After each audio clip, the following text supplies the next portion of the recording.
और जो लोग आप पे पथराव करते हैं, टेंशन मत लेना। हाथी ने कभी भौंकने वालों की परवाह नहीं करी। अच्छा देखो, किसी गांव में एक हाथी आ जाए, मैं उस दिन भी सुना रहा था किसी को, तो गांव भर के वयोवृद्ध जो बुजुर्ग लोग रहते हैं हाथ जोड़ के खड़े हो जाएंगे, जय हो गणेश जी महाराज, जय हो गणेश जी महाराज। एक सज्जन मुझसे बोले कि गांव और शहर में क्या फर्क है, तो मैंने बोला गांव में हाथी को भी लोग गणेश जी कहते हैं, और शहर में गणेश जी को भी हाथी कहें तो बहुत बड़ी बात नहीं है। और मुझे नहीं लगता कि हाथी के सिवा कोई दूसरा पशु ऐसा है जिसके आगे इतने हाथ जोड़े जाते हैं, मुझे नहीं लगता।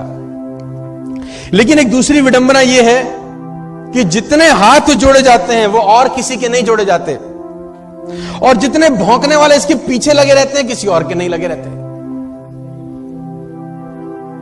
गलत तो नहीं कह रहा मैं आपसे। जितने हाथ जोड़े वाले इसके सामने खड़े रहते हैं उतना किसी और के नहीं, और जितने भौंकने वाले इसके पीछे रहते हैं किसी और के नहीं। गांव भर के वयोवृद्ध हाथ जोड़े खड़े होंगे और भौंकने वाले पीछे पड़े होंगे, तो टेंशन लेने का जरूरत।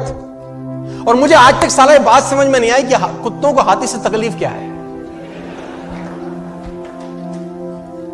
हमको कुत्तों की बात समझ में नहीं आती, उनको हमारी नहीं आती। अगर समझ में आती तो हम पूछते कि भैया तुम्हें तकलीफ क्या है, और कुत्ते जवाब देते तो क्या देते मैं ये भी बता दूं आज आपको।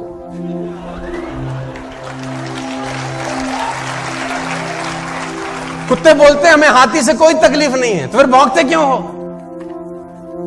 तो फिर भौंकते क्यों? बोले एक ही बात बोलते, हमें तो इसके आगे हाथ जोड़े खड़े हुए जो लोग हैं ना, वो सहन नहीं हो रहे साला।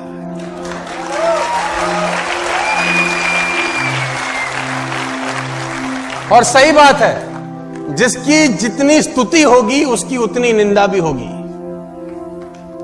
जिसकी जितनी स्तुति होगी उसकी उतनी निंदा होगी। स्तुति करने वाले हाथ जोड़े खड़े होंगे और भौंकने वाले पीछे पड़े होंगे।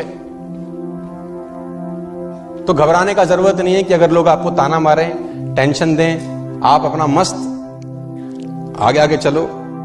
लेकिन दिक्कत क्या है? अच्छा, कुत्तों की इतनी हिम्मत नहीं है कि हाथी के आगे आके भौंके।